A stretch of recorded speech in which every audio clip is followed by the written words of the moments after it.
अल्लाह रब्बुल इज़्ज़त ने अपने पाक कलाम में शाह फरमाया, हुवल्लज़ी अनज़ल अलैकल किताबा मिन्हु आयातुम मुहकमातुन। अल्लाह वो ज़ात है जिसने कुरान मजीद नबी अलैहिस्सलाम पर नाज़िल फरमाया। इसमें ऐसी आयात मुबारका भी हैं जो मुहकमात हैं, वाज़िह हैं, अल्लाह रब्बुल इज़्ज़त के अहकामात हैं। अल्लाह ने किसी काम के करने का हुक्म दिया है, किसी काम से मना फरमाया है। अल्लाह फरमाते हैं हुन्ना उम्मुल किताब, ये है किताब की माँ, किताब की असल, किताब की जड़। तो एक मुसलमान के लिए जो सबसे इंतहाई ज़रूरी जो बात है, जो समझने वाली है, वो ये है कि दीने इस्लाम इख्तलाफात का नाम नहीं कि इंसान ढूंढ ढूंढ कर इख्तलाफात वाले मसाइल को उजागर करे, मसलक परस्ती में इस कदर आगे निकल जाए कि वो अपने ही मसलक के एक दो मसाइल जिनकी बेस पर पूरा मसलक खड़ा होता है, उन्हीं को बेस बनाकर वो अपनी ज़िंदगी उसी के गिर्द चक्कर लगाता रहे। नहीं, मुसलमान को यह हर वक्त इस बात की फिक्र होनी चाहिए कि ज़िंदगी के किसी भी मोड़ पर, किसी भी मामले में, किसी भी वक्त अल्लाह और उसके रसूल का जो हुक्म है उसकी खोज लगाए कि इस काम में अल्लाह और उसके रसूल का क्या हुक्म है, इस मामले में अल्लाह और उसका रसूल हमें क्या रहनुमाई करता है, ये जो मामला है इस मामले में अल्लाह और उसके रसूल ने हमें क्या रास्ता दिखाया है। तो एक मुसलमान मोमन जो है वो हर वक्त इस ताक में रहे कि मुझे हर एक ज़िंदगी के मामले में, हर काम में मैं अल्लाह और उसके रसूल के अहकामात से रहनुमाई लूँ। अगर हर मुसलमान इस बात का ध्यान रखे तो फिर यकीन माने माशरा इस कदर अमन वाला हो जाता है, इस कदर पुरसुकून वाला हो जाता है कि इंसान के दुख पे दुख नहीं रखते, एक दूसरे के साथ जुल्म और ज्यादती नहीं होती।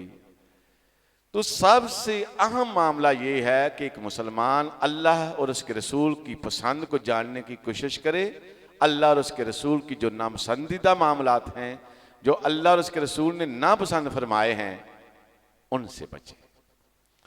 तो अल्लाह रब्बुल इज़्ज़त ने मुहकमात में से एक हुक्म ये भी है क्या ईमान वाले लोगों अल्लाह से डर जाओ। अल्लाह का डर और खौफ इंसान को मजबूर करता है कि वो सीधा चले, वो सीधे रास्ते की तरफ आए, शैतान के रास्तों को छोड़कर वो अल्लाह के रास्ते की तरफ आए। तो अल्लाह रब्बुल इज़्ज़त ने ईमान वालों को इरशाद फरमाया कि ईमान वाले लोगों अल्लाह से डरते रहा करो। और नबी अलैहिस्सलाम ने अल्लाह से डरने का जो आयात मुबारका हैं, केवल या अय्युहल्लज़ीना आमनु तकुल्लाह हक्का तुकातिही, ऐ ईमान वाले लोगों अल्लाह से उस तरह डरो जिस तरह डरने का हक है। अपने हर खुतबे में इस बात के साथ, इस आयत के साथ नसीहत फरमाई कि ईमान वाले लोगों तुम्हारे दिलों में अल्लाह का डर रहना चाहिए। अल्लाह का डर और खौफ ही ऐसी चीज है जो इंसान को मजबूर करता है कि इसने गलत रास्ते पर नहीं जाना। तो अल्लाह फरमाता है ईमान वाले लोगों अल्लाह से डरते रहो और हर जान, हर बंदा अपने गिरेबान में जान के देखे कि कल क़यामत के लिए उसने क्या तैयारी की। अब देखिए जिंदगी के बाद एक और जिंदगी है, जिस जिंदगी की तरफ हम सब ने लौट के जाना है। तो अल्लाह फरमाते हैं ईमान वाले लोगों तुम्हें उस जिंदगी की फिक्र होनी चाहिए कि आखिर उस जिंदगी के हमने, अल्लाह रब्बुल इज़्ज़त ने हमसे इस जिंदगी के बारे में पूछना है, सवालो जवाब होने हैं। तो लिहाजा अल्लाह फरमाते हैं कि उस जिंदगी के बारे में आगे क्या भेज रहे हो। और याद रखो इन्नल्लाह खबीरुम बिमा तामलून, इस बात का यकीन कर लो, रब इस बात को यकीनी बयान करता है कि जो जो तुम कर रहे हो रब को उसकी खबर है। तो मैं पिछले जुम्मतुल मुबारक के खुतबे में वो हदीस मुबारका सुना रहा था कि नबी अलैहिस्सलाम से जब सहाबा ने पूछा कि अल्लाह के रसूल सल्लल्लाहु अलैहि वसल्लम, जब से आप मेराज से वापस आए हैं आपको हमने खुलकर हंसते नहीं देखा, तो आपने वो फरिश्ता जो सूर को मुंह लिए हुए दुनिया की तरफ उसका रुख है, कान अल्लाह के अर्श की तरफ हैं, तो अल्लाह के रसूल सल्लल्लाहु अलैहि वसल्लम ने फरमाया जब से मैंने उसकी हालत देखी है ना, तो मेरी हंसी बंद हो गई है कि कब अल्लाह हुक्म दे और वो सूर फूंक दे।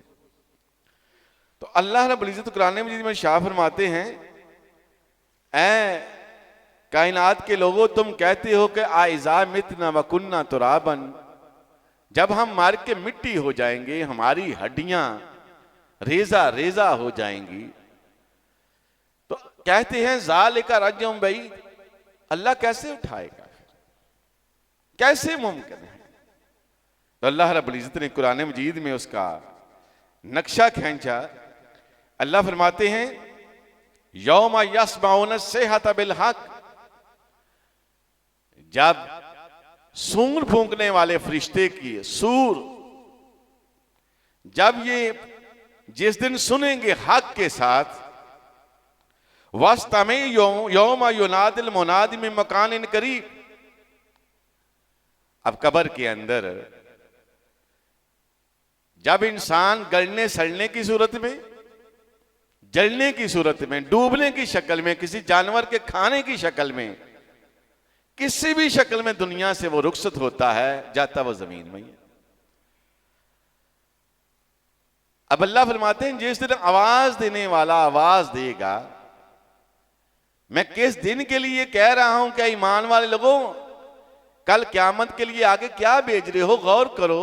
वो क्यामत का दिन वो होगा जब सूर फूंकने वाला फरिश्ता सूर फूंकेगा, जिसको हर एक इंसान, हर जानदार ऐसे सुनेगा जैसे उसके ऊपर खड़ा होकर कोई उसे आवाज दे रहा है।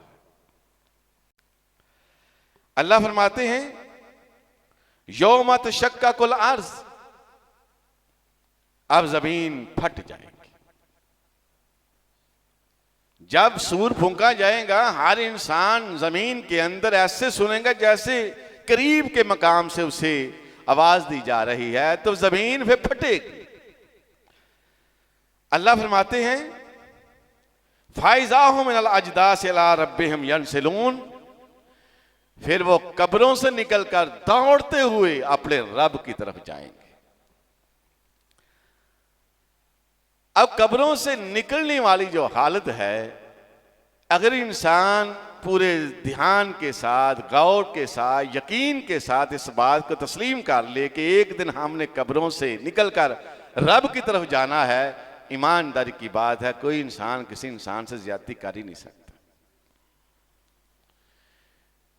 ये जो हमारा माशरा, जिस भी किसी के मामले को देख लें, इसमें अखलाकियात की जो धज्जियां उड़ रही हैं, उसकी सबसे बड़ी वजह यह है कहीं ना कहीं हमारे जहनों में ये बात आ चुकी है कि जब मार के मिट्टी हो जाएंगे अल्लाह कैसे उठाएगा। तो अल्लाह फरमाते हैं जब मकाम करीब से आवाज सुनेंगे, जमीन फटेगी और ये रब की तरफ कब्रों से निकलकर दौड़ने लगेंगे। अल्लाह के रसूल सल्लल्लाहु अलैहि वसल्लम ने फरमाया फिर किस तरह निकलेंगे। कुछ लोग ऐसे होंगे जब कब्रें फटेंगी उनके लिए सवारियां आ जाएंगी। अब हर मुसलमान को पता होना चाहिए, बसीते मुसलमान इतना नॉलेज होना चाहिए कि कब्रों से निकलने के बाद हमने जाना कहां है, कौन सा मकाम होगा। अल्लाह के रसूल सल्लल्लाहु अलैहि वसल्लम फरमाते हैं जहां अल्लाह रब्बुल इज्जत लोगों को इकट्ठा करेंगे वो मैदान अरफात होगा। मैदान अरफात, उसमें लोगों को इकट्ठा किया जाएगा। जमीन ये नहीं होगी, जमीन और होगी, लेकिन मकाम वही होगा। अल्लाह के रसूल सल्लल्लाहु अलैहि वसल्लम फरमाते हैं कुछ के लिए सवारियां आ जाएंगी। अब देखिए इंसान जिस जिस जमीन के हिस्से में वो दफन हुआ है, वो ख्याल कर ले कि मैंने उस मकाम पर जाना है। अब देखिए यहां पाकिस्तान में यहां के रहने वालों से कितना लंबा फासला है। अब जो बंदा इस बात पर यकीन कर ले कि कब्रों से निकलने के बाद मैंने वो फैसला तय करना है, कोई जहाज नहीं होंगे, बसें कारें नहीं होंगी, रिक्शे नहीं होंगे, रेलगाड़ियां ट्रेनें नहीं होंगी। अब अगर इंसान अपने आप से पूछे फिर मैं किस तरह वहां जाऊंगा, तो अल्लाह के रसूल सल्लल्लाहु अलैहि वसल्लम ने फरमाया कि कुछ लोग इतने नेक अमाल करने वाले होंगे, अल्लाह उनके लिए सवारियां भेज देगा, वो सवारियों पर बैठकर मैदान अरफात तक पहुंच जाएंगे। कुछ दौड़ते हुए जाएंगे, कुछ पैदल जाएंगे, लेकिन कुछ बदनसीब ऐसे होंगे जब कब्रों से निकलेंगे उनका चेहरा तो इंसानों जैसा होगा, धड़ इंसानों जैसा नहीं होगा। अल्लाह के रसूल सल्लल्लाहु अलैहि वसल्लम ने पूछा कि अल्लाह के रसूल सल्लल्लाहु अलैहि वसल्लम फिर उनका धड़ कैसा होगा? फरमाया उनका धड़ चूंटी, जो जिसे हम कहते हैं चूंटी, ये छोटा सा कीड़ा होता है, कीड़ी, अब उस जैसा जिस्म होगा और उसके ऊपर इंसान का सर लगा होगा। अब देखें क्या कैफियत होगी ऐसे इंसान की कि छोटा सा जिस्म है, ऊपर इंसान का सर लगा हुआ है। अब एक के कब्र से पता नहीं कितने कितने लोग निकलेंगे। आदम अलैहिस्सलाम से लेकर क़यामत तक के लोग जमीन से निकलेंगे, क्या तादाद होगी। वो 2-4 हजार मजमे में भगदड़ मच जाए। आपने कहीं सुना होगा कि किसी स्टेडियम में जब भगदड़ मचती है तो हालांकि कोई हजारों की तादाद में लोग होते हैं, कोई लाखों की तादाद में होते भी नहीं, लेकिन जब भगदड़ मचती है उस भगदड़ की वजह से कितनी जानें जाया होती हैं। तो जब अरबों खरबों का मजमा जमीन से निकलेगा, हर को जल्दी होगी मैं मैदान अरफात में पहुंच जाऊं। अब अपने चश्मे तसव्वुर से उस मंजर को देखें कि भगदड़ का माहौल है और अरबों खरबों का मजमा है, और एक इंसान, उसका जिस्म चूंटी की मनिंद है, सारे इंसान का लगा हुआ है। अब वो इंसानों के पैरे तले कैसे रूंधा जाएगा, कैसे लोग उसके ऊपर पांव रख रख कर भागेंगे, दौड़ेंगे, उस इंसान की कैफियत क्या हो जाएगी। ये है इंसान को मजबूर करता कि भाई हमारा मामला वहां ऐसा ना हो जाए। फिर इंसान ख्वाहिशात को दबाकर रब के हुक्म की तरफ जाता है। अल्लाह के रसूल सल्लल्लाहु अलैहि वसल्लम ने पूछा गया, या रसूलुल्लाह सल्लल्लाहु अलैहि वसल्लम, ये कौन सा आदमी है जिसको अल्लाह ने कब्र से निकलते हुए इतनी सख्त सजा दी, इतना भयानक चेहरा दे दिया? आपने फरमाया ये वो शख्स है जो दुनिया में अपनी ताकत के बल बोले पर, अल्लाह ने सेहत दी थी, जवानी दी थी, इख्तिदार दिया था, दौलत दी थी, ये उसके बलबूते पर लोगों को हकीर समझता था, तकब्बर किया करता था, गरूर किया करता था। आज अल्लाह ने इसकी ये सजा दी है कि तो दुनिया में लोगों को हकीर समझता था ना, आज दुनिया तेरे ऊपर पांव रख के जा रही है। आज अपनी उस हकारत का जो लोगों से करता था, आज अपनी जिल्लत और रसवाई दे। अल्लाह के रसूल सल्लल्लाहु अलैहि वसल्लम फरमाते हैं, एक ऐसा शख्स होगा जिसको अल्लाह रब्बुल इज्जत उठाएगा और वो शख्स अपने पांव के बाल नहीं उठेगा, अल्लाह उसके सर को पांव बनाएगा, उसकी टांगे ऊपर होंगी। सहाबा ने सवाल किया, या रसूलुल्लाह सल्लल्लाहु अलैहि वसल्लम, एक इंसान टांगों के ऊपर चलता है, बात समझ में आती है, सर के बल कैसे चलेगा? आपने फरमाया जो रब पांव पर चलाने की ताकत रखता है वो सर के बल भी चलाने की ताकत रखता है। ये कफियात होंगी जो कब्रों से निकलने के बाद वाली होंगी। अगर इंसान यकीन कर ले कि मुझे मरने के बाद रब के सामने खड़ा होना है, फिर अल्लाह और उसके रसूल की बातों पर यकीन करते हुए अपनी ख्वाहिशात को फिर इंसान मजबूरन दबाता है, कहता है नहीं नहीं मैंने रब के सामने पेश होना। अल्लाह कुरान जी में शाह फरमाते हैं, कुछ लोग ऐसे होंगे जब कब्रों से उठाए जाएंगे उनकी पोजीशन ये होगी, आमा, अंधे होंगे, उनकी आंखें ही नहीं होंगी। अब इंसान जब मैशर के मैदान से उठेगा, कब्रों से उठेगा, मैशर के मैदान की तरफ जाना होगा, अरबों खरबों का मजमा है, भागदौड़ मची हुई है। अब अंदाजा करें कि इंसान की आंखें ही नहीं, रास्ता कैसे मालूम करेगा, उस भागदौड़ से कैसे बच सकेगा। अल्लाह कुरान मजीद में शाह फरमाते हैं, जब देखेगा दुनिया भाग रही है, आवाजें आएंगी, नजर नहीं आएगा कि किस तरफ जाना है, उस भागदौड़ में वो जलीलो खार होगा, फिर रब के आगे फरियाद करेगा, या रब्बी लिमा शर्तनी, ऐ अल्लाह आमा, ऐ अल्लाह मुझे आज तूने अंधा क्यों उठाया है। दुनिया में मेरी आंखें थी, मैं देखता था, आज अल्लाह मैशर के मैदान की तरफ जाने के लिए मेरी बिनाई नहीं है, मेरी आंखें नहीं है, कायनात के लोगों को तूने आंखें दी, आज मेरी आंखें छिन गई हैं, अल्लाह इसकी वजह क्या है। अल्लाह कुरान मजीद में क्या शाह फरमाते हैं, अल्लाह फरमाते हैं तो दुनिया में मेरे अहकामात को बुलाए बैठा था। कुरान और हदीस में मेरे और मेरे हबीब की बातें थी, जिंदगी गुजारने का एक तरीकाकार मौजूद था। तूने मेरे और मेरे रसूल हबीब के अहकामात को कोई तरजीह ही ना दी, तो दुनिया में बुलाए बैठा, दुनिया की तरफ भागदौड़ करता रहा, मेरे अहकामात को बुलाए बैठा। जिस तरह आज तूने दुनिया में जिस तरह तूने बुलाया था मुझे, आज हम तुझे बुलाते हैं जिस तरह तूने क़यामत के दिन को बुलाया था। अब देखिए कि इंसान अपने दिल में तसव्वुर करे कि अंधा उठाया जाए, और अंधा किस बेस पर, कुरान और हदीस का नॉलेज ही नहीं सीखा। और कुरान और हदीस का नॉलेज ये है कि रब और उसके रसूल की पसंद नापसंद को जानना जाए, क्या है उसकी पसंद, क्या है उसकी नापसंद। ये कुरान मजीद हमें कोई और चीज पेश करके सुनाया गया कि इसे तर्जमे के साथ ना पढ़ो गुमराह हो जाओगे।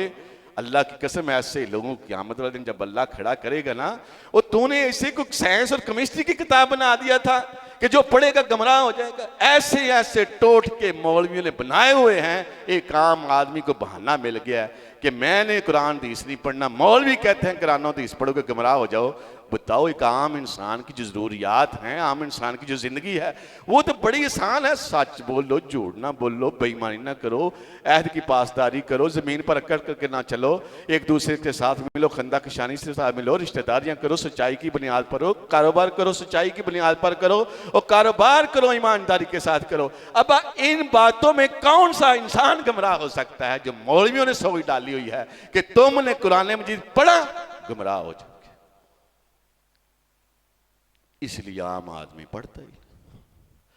अब देख लें, दुनिया की तालीम का यकीन है, लाखों रुपए बच्चों पर खर्च कर देते हैं, लेकिन अल्लाह के अहकामात जानने की लापरवाही इतनी है कि शीर खार बच्चा, जिस बच्चे को सही मुंह धोना, हाथ साफ करना नहीं आता, बस बचपन में मस्जिद में भेजते हैं मौलवी से कुरान पढ़ ले, और वो भी फ्री में। लेकिन झुली बच्चा जवान होता है, कुछ समझने सोचने की सालाहियत रखता है, कोई कुरान की तरफ भेजता ही नहीं। तो अल्लाह फरमाएंगे, आज तुझे अंधा इसलिए किया है, वो पैदा मैंने किया। अल्लाह फरमाते हैं, और रिज़्क देने वाले मैं, असबाब पैदा करने वाला मैं, खालिक मैं, राज़िक मैंने ही क़यामत वाले दिन हिसाब लेना था, और मेरी किताब कोई तूने नहीं पढ़ा। आज तुझे इसलिए अंधा खड़ा किया है। अब अंधा चल जरा मैदान मैशर के मैदान तक, वहां तक तेरी जो रसवाई है पहले वो हो, उसके बाद तेरा हिसाब लेंगे जिंदगी। तो अल्लाह के रसूल सल्लल्लाहु अलैहि वसल्लम फरमाते हैं, कायनात के लोगों, अल्लाह उस दिन फरमाएगा, अल यौम नंसाकुम कमा नसीतुम लिका यौमिकुम हाजा। ऐ लोगों जो अपने सरों के बल चल रहे हो, जो चींटियों के जिस्म की मनिंदा आज मैशर के मैदान की तरफ आ रहे हो, और जो लोग तो अंधे आ रहे हो, आज जिस तरह तूने क़यामत के दिन को बुलाया हुआ था ना, हमें बुलाया हुआ था, हमारी आयतों को बुलाया हुआ था, आज हम तुम्हें बोलते हैं चलो फरियादें करो, पकारे करो। ये तुम्हारा जज़ा है जो तुमने अपनी मन मानी चाही जिंदगी बसर की थी। अल्लाह के रसूल सल्लल्लाहु अलैहि वसल्लम फरमाते हैं, फिर क़यामत का भी अजीब मंजर होगा। आप हैरान होंगे कि नबी अलैहिस्सलाम ये हर जुम्मे में बातें दोहराते थे, लोगों को यकीन हो जाए ऐसा हो के रहेगा। आज जो कुछ माशरे में हो रहा है ना, ये बेयकीनी की कफियात हैं कि 1000 कमाने वाला भी परेशान, लाख कमाने वाला भी परेशान, करोड़ कमाने वाला भी परेशान, हर कोई परेशान है, अपनी लाइफ पर मुतमिन ही नहीं है। जिसको कोई ओहदा मिल गया, कोई इक़्तिदार मिल गया, वो कहता है मुझसे आला कोई आदमी ही नहीं, ये मेरे पास हमेशा रहेगा। अल्लाह के रसूल सल्लल्लाहु अलैहि वसल्लम फरमाते हैं, कायनात के लोगों, अल्लाह के हुजूर तुम्हें इस तरह खड़ा किया जाओगे कि जब क़यामत का दिन होगा, इन्नकुम मुहशरून इलल्लाहि फातन औरातन गुरलन, किसी जिस्म पर कोई कपड़ा नहीं होगा, किसी पांव के पांव में जूता नहीं होगा, बगैर खतना किए जिस तरह मां के पेट से निकलते इस तरह निकलोगे। अब देखें, ये तसव्वुर इंसान अपने ज़हन में बिठा ले कि नबी ने ऐसा फरमाया, ऐसा होके रहेगा। कहां इंसान किसी के खिलाफ कोई जुल्म और ज्यादती कर सकता है, कहां फराइज से गफलत होती है। ये फराइज से गफलत, ये अल्लाह रब्बुल इज्जत के अहकामात से दूरी की सबसे बड़ी वजह है कि उस दिन को हम सब मिलके बुला बैठे। किस तरह? जिस तरह बनी इसराइल के लोग बुलाए बैठे थे। अल्लाह के रसूल सल्लल्लाहु अलैहि वसल्लम से पूछा गया, या रसूलल्लाह सल्लल्लाहु अलैहि वसल्लम, आपकी बीवी पूछती है सूरज कितनी दूर होगा? फरमाया शायद सूरज सवा नेज़े पर। हैरानगी पैदा हुई, करोड़ों मील दूर सूरज है गर्मियों में, और गर्मियों में लोग गर्मी की शिद्दत से मर रहे होते। कितनी गर्मी है आज। सवाल उठा ना, अल्लाह के रसूल सल्लल्लाहु अलैहि वसल्लम, दुनिया की गर्मी गर्मियों के दिनों में बर्दाश्त नहीं होती। कोई एसी की अपनी सीयत के मुताबिक एसी लगवाया हुआ है, किसी ने कूलर लगवाया है, किसी ने पंखा लगाया हुआ है, कोई दरख्त की छांव तलाश करता है, कोई पानी में नहाता है। अल्लाह के रसूल सल्लल्लाहु अलैहि वसल्लम, करोड़ों मील दूर सूरज है और जमीन पर गर्मियों में हालत ये है, जब सूरज ही सवा नेज़े पर होगा जमीन की हालत क्या होगी। इस जज्बे ने, इस सोच ने लोगों की जिंदगी को बदला था। कैसा हो के रहेगा? ऐसे ही लोगों ने अपने हक नहीं छोड़ दिए थे कि नबी अलैहिस्सलाम के पास 2 आदमी आए, एक जमीन के टुकड़े का फैसला कराने के लिए। दोनों अपना मुकदमा पेश करने लगे। एक कहते लगा मेरा जमीन का टुकड़ा है, दूसरा कहने लगा मेरा प्लाट है। अल्लाह के नबी अलैहिस्सलाम ने फरमाया, ठहर जाओ, 1 मिनट ठहर। आज कोई मामला हो ना, कोई परा पंचायत हो, ये दीन इस्लाम की बात करके शुरू करे ना, कहते हैं भाई दीन इस्लाम को एक साइड के रखो, मामले का अलग करो। अगर जिंदगियों में इस्लाम है, फैसला करने से पहले कहें यार कोई अल्लाह और उसके रसूल की पहले कोई बात सुनाए, ईमान ताज़ा हो, ताकि हम गलत फैसला ना करें। अल्लाह के नबी अलैहिस्सलाम ने फरमाया, ठहर जाओ, मैं तुम्हें बताता हूं। तुम में से हो सकता है एक आदमी अपनी चर्ब जुबानी की वजह से ज्यादा बातें करता है, बात को अच्छे तरीके से पेश कर लेता है। दूसरा आदमी अपना मुकदमा सिर्फ चर्ब जुबानी ना होने की वजह से सही मुकदमा नहीं पेश कर सका। लेकिन मेरी एक बात याद रखो, अगर तुम में से कोई शख्स अपनी चर्ब जुबानी की वजह से अपना मुकदमा ठीक पेश करने की वजह से जबान की हद तक वो प्लाट उसका नहीं अपने हक में करवा लेता है, गौर से सुन लो, मेरा मोहम्मद सल्लल्लाहु अलैहि वसल्लम अल्लाह के नबी फरमाते हैं, मेरा किया हुआ फैसला उसके हक में अगर उसका नहीं, मैंने उसकी चर्ब ज़बानी की वजह से, उसकी बात सुनने की वजह से मुझे लगा इसका है, मैंने दे दिया, नहीं, वो समझ ले कि मोहम्मद सल्लल्लाहु अलैहि वसल्लम ने उसको प्लाट नहीं दिया, जहन्नम का एक टुकड़ा दे दिया। अब जब दोनों ने ये बात सुनी, अब दोनों रो पड़े।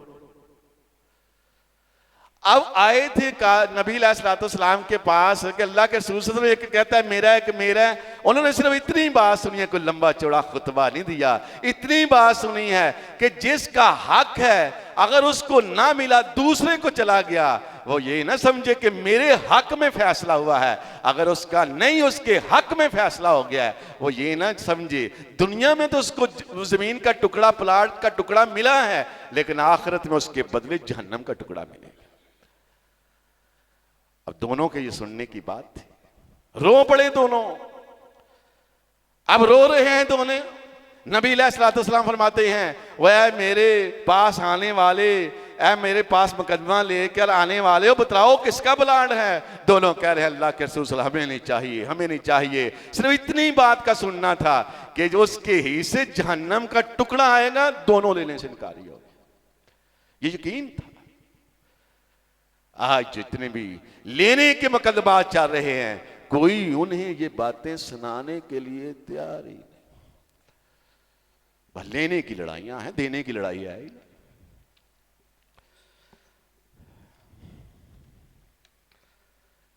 अल्लाह के नबी अलैहिस्सलाम फरमाते हैं कि सूरज सवानेज़े पर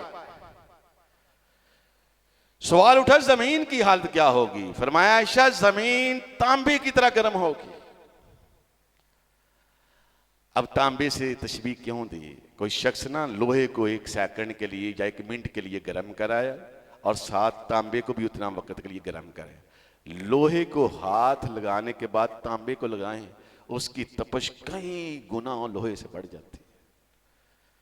तांबे की तरह सवाल उठा अल्लाह के रसूल सल्लल्लाहु अलैहि वसल्लम, फिर हमें बताइए कि जब उसकी हालत जो होगा वो तांबे की तरह हो जाएगी, फिर इंसानों के जिस्मों की क्या कैफियत होगी? फरमाया ऐसा इंसानों के जिस्मों से पसीना इस तरह निकलेगा जिस तरह चश्मों से पानी निकलता है। ये कैफियत।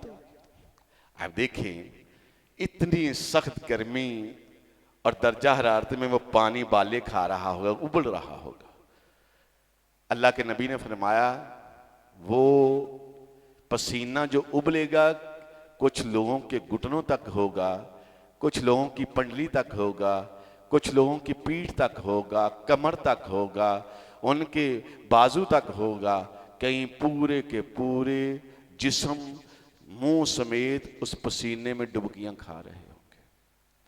अब देखें, उबलता हुआ पानी, उसमें इंसान डुबकियां खा रहा है, क्या कैफियत होगी? अल्लाह रब्बुल इज्जत ने कुरान मजीद में इरशाद फरमाया, कायनात के लोगों जरा कुरान मजीद को पढ़ लिया करो। इसलिए पढ़ लिया करो कि मैंने जो फरमाया है कि क़यामत वाले दिन आएगा और तुम्हारा उस जिंदगी में हिसाब किताब होगा, जरा सुन लो। मैं रब तुम्हें कसमें उठा के कहता हूं कि वो दिन जरूर आएगा। अल्लाह फरमाते हैं वतूर, और कायनात के लोगों मुझे कसम है तूरे पहाड़ की, वह किताब इन मस्तूर, और मुझे कसम है सत्रों में लिखी जाने वाली किताब की, वल बैतिल मामूर, और मुझे कसम है आबाद वाले घर की, वह सक़्फ़िल मरफू, और मुझे कसम है ऊंची छत वाले आसमान की, वल बहरिल मस्जूद, और मुझे बढ़कते हुए समंदरों की कसम है। अल्लाह इस सूरत के आगाज में 5 कस्में उठाने के बाद फरमाते हैं इन अज़ाबा रब्बिका लवाक़ि, और मेरे हबीब ने तुम्हें फरमा दिया है ना, ते डुबकियां पसीने में खा रहे होगे। मैं 5 कस्में उठाने के बाद ये बात तुम्हें यकीनी कह रहा हूं, वो दिन जरूर आएगा। आज सिर्फ यकीनों की कमी है। अब जिनको यकीन था, अल्लाह ने एक वाक्य कुरान मजीद में बयान किया। मैं वाक्य को सुना के बात को ख़त्म करता हूँ। बातें बहुत होती हैं, वक्त कम होता है, आप भी देर से आते हैं, कोशिश होती है। कहीं तो कहते हैं डॉक्टर साहब वक्त पर छोड़ दिया करें, 5-4 मिनट से कोई नहीं कुछ होता, लेकिन वक्त पर आए भी तो सही ना। मैंने कौन से आपसे पैसे लेने हैं, या मैंने कौन सा को 2 घंटे लगा के मुझे तनख्वाह ज़्यादा मिल जानी है, मेरा अजर अल्लाह के ज़िम्मे है। लेकिन मैं ये चाहता हूं चलो बंदा लेट ही आया ना, उसको कोई अल्लाह उसकी रसूल की बात तो पता चल जाए ना। आदम अलैहिस्सलाम के 2 बेटे,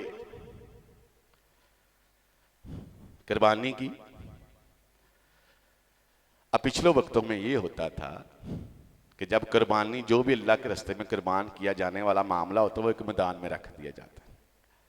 आसमान से आग आती, पकड़ती, उसको राख कर देती, समझा जाता ये अल्लाह को कबूल हो गई है। अल्लाह फरमाते हैं ए नबी अलैहिस्सलाम वतलो अलैहिम नबा अबनई आदम बिल हक, जरा आदम के 2 बेटों का अपनी उम्मत को वाकया सुना दे। ये है कुरान मजीद। कुरान मजीद में ये बातें।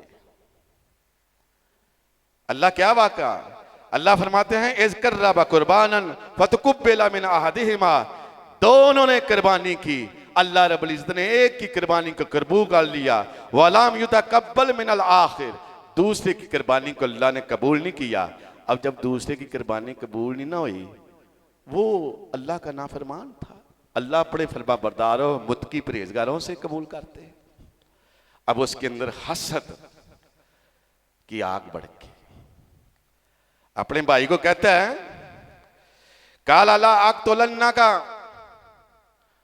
ऐ हबीर तेरी कुर्बानी अल्लाह ने कबूल की, मेरी नहीं कबूल की, आज मैं तुझे कत्ल कर दूंगा।